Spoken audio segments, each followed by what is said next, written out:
Bonjour, Sir Gretnij. Bonjour, frère Cajuste. Bonjour à toute famille, amis qui sont avec nous aujourd'hui. C'est avec plaisir nous, pour nous gagner pour que ensemble nous apprendre de parole bon Dieu. Well, nous continuer avec le leçon, une très belle leçon. C'est leçon 10, la plénitude en Christ. Jeudi, c'est mardi 3 mars et toute leçon c'est chloré à la croix. Verset de mémoire là, nous connaissons très bien, c'est Colossiens 2, versets 16 et 17. Avant de commencer à nous prier. Papa nous dit merci en pile pour belle parole, ça, chloré à la croix. Nous allons l'ouvrir, nous pas connaître rien, nous demandons pardon péché nous et de nous comprendre et appliquer dans la vie, nous pouvons concernant nom de Jésus. Amen. Une fois de plus, famille Cajuste est content d'entrer la au matin pour que ensemble nous sommes capables d'étudier la parole de Dieu. Déjà, nous disons bonjour, bon réveil, que bon Dieu est capable de bénir et de passer une bonne journée. Nous voulons souhaiter à toutes les amis, familles qui montent sur Chanel ça pour la première fois pour que ensemble nous sommes capables d'étudier. Nous disons merci parce que vous rejoignez nous. Déjà, nous demandons si vous pouvez faire ça, pas oublier abonner, partager et like vidéo yo. Et les amis, familles qui là, qui toujours supporter nous dans le travail, ça pas j'aime la nous. Nous disons merci pour tout support que vous-même envoyez nous. Sans oublier famille, amis nous yo, quel que soit à côté que vous trouvez ou même qu'à fêter, et bien famille qui centré la caillou pour que ensemble nous capables fêter. Nous souhaitons joyeux anniversaire, happy birthday, que bon Dieu capable bénir. Et je dis à nous gagne pile bon monde, grand monde qui fêter, nous gagne frère Selma Myrtil qui fêter jeudi même 3 mars, nous gagne frère Rodrigue Chabouin qui c'est un grand fêtant aussi pour journée. Nous souhaitons joyeux anniversaire et nous gagnons ce monsieur-là qui a fêté anniversaire. Cela fait qu'aucun il va mettre photo online. On est vraiment timide, baby. Parce que on est timide. So, no problème. Happy birthday, que vous Dieu capable bénir. Bonne fête. Yes, bonne fête. Bonne fête pour. Dis yes pour fêter. So, happy birthday à Sœur Rachel Théodore qui a fêté. So, ça c'est famille nous. So, nous bonne fête, c'est pas que vous êtes capable bénir nous et de passer une bonne journée de fête. C'est pas ça, ouais, mois de mars, c'est plus gros mois qui est dans l'année. Oh, avec mois de novembre. OK. Now we're talking. So, nous disons, eh bien, rapidement, que nous avons entré dans Vigile pour matin qui est pour titre Laisse Jésus t'aider à croire. Et verset de base, nous venons dans Acte 16, 29 et 30 qui dit Seigneur, que faut-il que je fasse pour être sauvé? Et le geôlier de Philippe, il pose une question essentielle de toute l'humanité. Comment être sauvé? Eh bien, ça qui révèle un besoin profond du cœur. En pelant nous, parfois, nous cherché le salut par propre effort. Nous pensons que, eh bien, mérite nous, yo capable, ou bien, capable de nous le salut, capable de délivrer nous. Mais nous, la Bible enseigne nous en vérité qui est difficile pour nous accepter, c'est que le salut, c'est un don gratuit, pas rien que nous capable de faire, sinon accepter salut seulement par la foi. Donc, l'homme naturel, eh bien, nous gagnons du mal pour nous croire que nous pas capable de faire rien pour nous ajouter à salut. Même si nous gagnons désir vraiment pour nous faire des œuvres, des sacrifices, bagay ça pas capable d'aider. Donc, Jésus te get en paix pris à la croix. Un seul monde qui répond et qui capable censé capable payer, c'est Jésus, pas gain l'autre monde encore. Donc, et salut en lui-même, les simplement c'est croire en Jésus et accepter par la foi ça que lui-même était accompli pour nous à la croix. Toi bagay que nous capable retenir de vigile ça, on abandonner l'idée de mériter le salut parce que tout reposer sur la grâce de Dieu, pas rien nous capable faire pour nous salut. Et deuxièmement, on nous fait confiance pleinement à Jésus. Même lorsque ça paraît trop simple pour nous accepter, eh bien, nous devons reconnaître salut en venu de Jésus seulement c'est un don gratuit. Et troisièmement, on nous invite Jésus dans la vie nous chaque jour pour nous permettre Christ transformer cœur nous afin que nous capables de vivre une foi active et vivante. Oh yeah, merci Bill pour Vigile. On a passé dans le son, nous que nous connaissons, le son 10, la plénitude en Christ. Et je dis, c'est mardi 3 mars en Chloé à la croix. Et depuis ce maintenant, nous avons pasteur, pasteur Bélizer Jocelyn qui a pétisé Paul là avec nous. Et je dis qu'on a gagné déjà dans une bonne étude et que bon Dieu a béni. Encore une fois, bonjour à la famille Cajuste et toute l'autre famille qui a regardé nous sur plateforme ça. Nous saluons nous dans le nom précieux de notre Sauveur et Seigneur Jésus. Je vous dis, c'est mardi et nous allons continuer avec révision de la leçon 10, qui est pour titre La plénitude en Christ. Verset à mémoriser, que personne donc ne vous juge au sujet du manger ou du bois ou au sujet d'une fête ou d'une nouvelle lune ou des sabbats. C'était l'ombre de choses à venir, mais le corps est en Christ. Béni soit l'Éternel. Alors, Nous allons commencer rapidement avec partie mardia qui est pour titre cloué à la croix. Cloué à la croix. Cloué à la croix. Je ne vais pas arrêter pour me venir à partir de leçon ça. Pas oublier nous dans le commencement samedi à me dire que partie leçon fait ça mémoriser avec un aspect polémique côté que depuis du temps de Paul jusqu'à nos jours, il y a un aspect polémique. Donc nous allons parler de ça jeudi. Donc allez les chaise bassou pour que nous soyons capables d'élaborer ensemble ce partie leçon ça. Attendez bien. Il y a un bagage qui dit dans ça dans le texte ça. And you know what? It's very important that nous et font tourner là-dedans encore. Il dit que personne, c'est bon quelques mots pour te souligner. OK?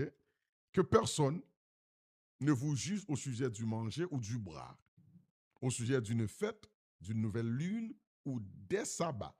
C'était l'ombre des choses à venir, mais le corps, selon la réalité, est en Christ. Attendez bien. Now, il y a un peu qui utilise le passage ça pour faire comprendre que le sabbat a été cloué sur la croix. Donc, on n'a pas besoin d'observer le sabbat du 7e jour parce que cela a été cloué sur la croix, aboli, anéanti, détruit par Jésus-Christ. Well, ça a un petit genre difficile à quoi? Il y a une raison pour me dire ça, c'est parce que Jésus, peut-être pas, il observé le sabbat, même avant sa mort. Et après sa résurrection, les apôtres, les disciples de Jésus, continuaient à observer le sabbat. Même Paul qui écrit déclaration ça, fait déclaration ça, nous trouvons Paul fort souvent dans le livre des Actes, toujours dans les synagogues, le jour du sabbat, il dit qu'il a enseigné la parole de Dieu comme à la coutume, comme tradition, comme c'est écrit, comme c'était la loi de Dieu. All right. Le sabbat a été cloué sur la croix, à la croix. C'est la déclaration polémique qui est offerte contre le sabbat du 7e jour. Alors, il y en a pas qui me le faut comprendre. Il y a un gros professeur, dans lecture, tu as fait tout, tu as découvert ça, qui font des déclarations comme tu as partagé avant. Il dit texte sans contexte, c'est un prétexte pour preuve texte. Et toujours, texte sans contexte, qui est utilisé comme prétexte pour preuve texte, toujours créer ce qu'on appelle la confusion. La confusion totale. Et ça qui fait l'homme, on a parlé ensemble avec vous. C'est toujours important pour le bon contexte côté le sorti et contexte côté le poilé. Donc, concernant la Bible, il y a ce qu'on appelle le contexte historique. Contexte historique, ça peut faire comprendre que dans l'air, they call it zeitgeist, the spirit of the time when the thing happened, le bail ça passé, qu'il est arrivé. Donc, nous avons besoin de contexte là. Il y a aussi le contexte biblique de Genèse à Révélation, qui ça qui dit concernant bagay ça. Aussi rapide, on nous aller. Contexte historique. Là, on a parlé de dans passage ça, on pas comprendre li, si pas entrer dans le contexte historique là. Ça me dit pas là en ce cas juste, c'est parce que Paul était un savant dans la théologie hébraïque. Il étudié avec un grand théologien de son temps, Gamaliel. Donc, Paul, comme ça, t'a dit, et quand pile Paul t'a dit, il était, pour les gens qui sont juifs, qui étaient hébreux, ils te comprennent, mais pour les autres frères, ils sont obligés à expliquer. Et l'autre fois, tu as expliquer les non-juifs bagay sa yo. Donc, Paul peut apporter clarification sur bagay sa yo. Tendez bien le contexte là. Dans le contexte biblique là, et historique, nous trouvons deux lois. Dans la Bible, nous avons la loi morale et nous avons la loi cérémonielle. Deux lois. La loi morale et la loi cérémonielle. Maintenant, dans la loi morale se trouve le sabbat. Le sabbat, le mot Shabbat en hébreu. Alors, dans la loi cérémonielle aussi, nous trouvons le mot Shabbat, sabbat. Mais il y a une différence entre le sabbat de la loi morale et les sabbats des sabbats de la loi cérémonielle. Nous avons une qui fait avec article défini, qui c'est le sabbat, et nous avons qui fait avec un article indéfini, qui c'est des sabbats. Comment nous expliquer ça? Eh bien, nous voyons que le mot Shabbat en hébreu signifie repos. En English, we say rest. Il signifie cesser. Cesser de faire des activités ou quelque chose. Stop pour camper, arrêter. Ou bien, prendre une pause. Une pause dans une activité. Le sabbat était institué depuis l'Éden. Après la création, Dieu créa en ce jour et il s'est reposé le 7e jour. Et Dieu a béni le 7e jour et sanctifié le 7e jour parce qu'en ce jour-là, il était reposé de ses œuvres. Alors, bon Dieu tout, pas soumettre ça à l'humanité. Jésus pas dit le sabbat a été fait pour l'homme, mais non l'homme pour le sabbat. Donc, le sabbat a été créé pour bénéfice de l'homme. Bon Dieu pas besoin de repos, mais bon Dieu crée une institution, il prend une pause de ce travail, pas parce que bon Dieu était fatigué, mais il prend une pause de travail.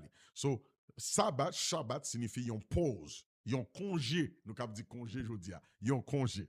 Alors, lorsque le sabbat, de quel sabbat Paul a parlé ici? Donc, format là, avec vous, nous avons sabbat création, qui c'est sabbat 7e jour. Chaque 7e jour, en 6 jours, le 7e jour, il s'est reposé. Exode 20, 11, 8, 11, souviens-toi du jour du repos pour le sanctifier. Tu travailleras 6 jours et tu feras tout ton ouvrage, mais le 7e jour est le jour du repos de l'Éternel, ton Dieu. Tu ne feras aucun ouvrage, etc., etc. Donc là, Paul a parlé de sabbat, ça. Regardez dans quel contexte historique l'a parlé.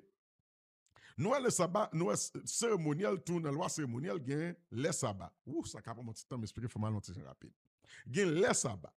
Des sabbats de la loi cérémonielle, eh bien, c'est les congés. Tant qu'aujourd'hui, nous relevons en anglais, the holidays, les jours de congé. C'est jour ça, jour quand il n'y a pas d'activité en Israël. Donc, il y a une série de sabbats cérémoniels, il y a une fête qui est faite, il y a une grande cérémonie qui est faite. En pile mouton mourir, cabrit mourir, bœuf tomber, en pile viande grillée manger, boucan et cabrit là, nous frapper ensemble. Ce sont des fêtes cérémonielles.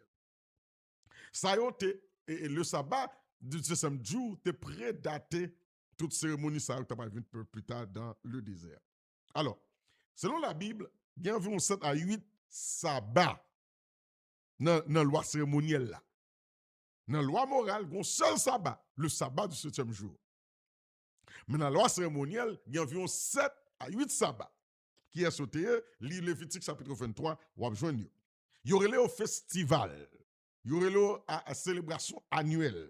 Côté que nation a un congé de toute activité pour y aller observer. Tant qu'on aux États-Unis, nous avons un jour d'indépendance, journée d'indépendance, nous avons président day, jour de président, et journée pour célébrer les présidents, et journée de Labor Day, jour de travail, etc. Il y a nos vacances, il y a nos congés pendant la période ça que nous pas le travail. C'est même genre tout les 7 festivals qui étaient considérés les sabbats, jour de repos, qui ont été pour pause, jour de pause, et bien qui partent exactement avec, c'est pas même bagarre avec sabbat 7e jour. Eh bien, comment yo te kon fait? Bambo un peu nan yo avant m'aller. Wow, bambo un peu nan yo avant m'aller. Yon nan yo, c'était un jour le jour pain sans levain. Jour pain sans levain qui était pour ensemble avec délivrance peuple Israël là. Nous avons le jour de la Pentecôte, nous avons le jour des trompettes. Okay, jour de trompette, c'est une célébration annuelle qui était convocation pour prospérité, etc. Nous avons le jour des expiations et nous avons le jour des tabernacles. Et nous avons une célébration nouvelle lune. Nouvelle lune. Attendez bien. Calendrier juif là, c'est un calendrier lunaire. Donc luna, ça veut dire il commence avec chaque nouvelle lune, et ça qu'on célèbre chaque nouvelle lune, ça veut dire on sait commencer avec chaque nouvelle lune, chaque lune, période lunaire. Pendant ce festival, ça yo, tu as un sacrifice, tu as tout ça qu'on fait. La Bible dit que nous te qu'on manger, yo te qu'on boire. Attendez bien, oui. Yo te kon manger, yo te kon boire, c'est ton festin teye. Yo teye. Donc yo te kon manger, yo te kon boire. Et ça que Paul Paul dit, pas quitter considérer de son qu'on manger, son qu'on boire, aussi d'une fête. OK, en parlant de 7 festivals ça yo, de Paul ça yo, était Shabbat. Ou sinon des sabbats, des fêtes ou des sabbats, les combiner tout ensemble qui te formaient des sabbats. Et c'était des l'ombre des choses à venir. Now, my God, des l'ombre des choses à venir, ça veut dire, Paul t'a parlé de comment bagay ça été extrêmement important, mais c'est de l'ombre des choses à venir. Ça veut dire, lorsque Jésus vini sur la croix, c'était l'ombre bioté. Oh, femme bon ça, oui, femme bon ça. Il y a trois bagailles. On a besoin pour gagner l'ombrage. Pour gagner l'ombrage, on a besoin de lumière. On a besoin de lumière. On a besoin d'objet. On a besoin de surface. Attendez bien. On a besoin de trois bagailles. Pour gagner l'ombre, Paul dit que l'ombre des choses à venir. Pas oublier, pour gagner l'ombrage, on a besoin de lumière, on a besoin d'objet, on a besoin de surface. Alors, la lumière. Quelle était la lumière? Dieu le Père était la lumière. OK? Quel était l'objet? Jésus était l'objet. Mais comment l'ombrage a créé? L'ombrage créé, c'est lorsque lumière faut refléter, éclairer sur l'objet. L'objet a bloqué lumière, quand en face lumière. Donc, lumière qu'on y a, l'ombrage objet, c'est projeté sur cette face-là. Donc, Dieu le Père était la lumière qui brillait, qui éclairait Jésus. Et lorsqu'il éclairait Jésus, Jésus qu'on y a à l'image de tout plan du salut, de la rédemption, de son caractère, de sa nature, de sa personne, de son essence, ils ont tout reflété sur Jésus. Jésus bloquait la lumière, la lumière de la gloire de Dieu qui révélait, manifestait. Et puis, quand il est là, s'entendait, l'image Jésus projeté sur ça. Oh, ça veut dire, mouton, c'était Jésus, on t'a crucifié. Le sang était le sang de Jésus. Tout ça, c'est l'ombre des choses à venir. Culte ta pour frère, c'était Jésus. Pose ta prend, c'était Jésus. Toute bagaille t'a fait, c'était Jésus. Maintenant, c'était l'ombre des choses à venir. Ouais, parce que c'était des types. Jésus était l'antitype. Jésus pas de corps fini en chair. Le corps, le physique, la personne n'était pas encore révélé ou manifesté dans la chair. Donc, c'était l'ombrage là, ouais. Mais l'ombrage était là pour ma instruction. Même si l'ombrage là, pas mon nom, mais au moins, on t'a aperçu de qui est la personne. Au moins, on t'a aperçu de forme, de shape là, on peut pour capable. Now, Paul dit, lorsque Jésus vient dans la chair, le corps est ici. Le corps est manifesté. Le corps est révélé. Donc, puisque le corps est là, nous n'avons pas encore besoin de l'ombrage. Nous n'avons pas besoin de l'ombrage là encore. L'ombrage n'est pas nécessaire encore parce que le réel est là. Donc, c'est ça que Paul dit que l'invisibilité de Dieu est révélée en Jésus. Donc, nous n'avons pas besoin de rien pour parler de le Dieu est invisible. Il était révélé en Christ visiblement à nous-mêmes. Donc, tout attribut mon Dieu, tout révélé en Jésus. Donc, lorsqu'il dit les sabbats étaient les fêtes, les festivals, qui étaient l'ombrage, qui étaient représenté Jésus en type, mais lorsque l'antitype Jésus venait, il clouerait par ça sur la croix, il n'y a pas besoin. C'est ça qui fait la Bible déclarée. Lorsque Jésus prend le dernier souper, il dit tout est accompli. C'est une main invisible qui descend, qui déchire voilà d'en haut en bas. Ça veut dire qu'il révélait le sanctuaire, le très saint. Toute bagaille mettait à nu pour que tout le monde voit. Nous n'avons pas besoin de voir pour séparer nous encore de Dieu. Parce que tout est accompli. Jésus était là. Et puis s'entendait, c'est comme ça. Maintenant, les sabbats cérémoniels, ils ont été cloués également sur la croix. Nous n'avons pas besoin de bagaille ça encore. Parce que c'est l'instruction du salut qui était ôtée. Instruction de la rédemption qui était ôtée jusqu'à ce que Jésus vienne comme le vrai, mais l'homme blanc, il disparaît. Maintenant, la lumière venant dans le monde, Jean nous dit, et la lumière brille dans les ténèbres. C'est ça, Jean dit nous. Nous n'avons pas besoin de l'ombrage encore, parce que la lumière a fini, il brille qu'on y a. Now, le sabbat du 7e jour reste et demeure. Why? C'est parce que l'ité là dépend d'Éden. Et Éden, à cause du péché, nous perdons, les Éden restaurés dans la révélation, le sabbat existe encore. La Bible déclare, à chaque sabbat, à chaque nouvelle lune, tout chef viendra se prosterner devant moi, dit l'Éternel des armées. So I want you to understand that Jésus pas cloué le sabbat du 7e jour à la croix. Ça a demeuré toujours parce que c'est cette convocation pour le peuple de Dieu, pour toute créature, mon Dieu, pour présenter devant le trône de la gloire. Mais le sabbat cérémonial était là pour avertir Jésus pour venir. Jésus venait déjà. Donc, ça que Paul peut dire, ou pas besoin de juger, ou la foi, pas besoin de juger par bagaille ça yo. La foi, pas mesurer par bagaille ça yo, parce que tout bagaille ça yo abouti, accompli et consumé en Jésus-Christ, notre Sauveur. Béni soit l'Éternel pour cette révélation. Prions le Seigneur. Seigneur, nous te disons merci pour cette révélation. Nous n'avons pas besoin de tuer, festin, festival, pour nous transférer péché de nous-mêmes à bête, pour tuer, pour manger dans la présence de Dieu, pour offrir pigeons, pour faire ça encore. Parce que tout c'était de l'ombre de choses à venir. Maintenant, Jésus, le vrai, est là. Donc, tout ce que nous avons besoin, c'est la foi en Jésus. Augmente notre foi en Christ, Seigneur, pour que nous soyons capables de gagner la vie éternelle. Au nom de Jésus, nous prions. Amen.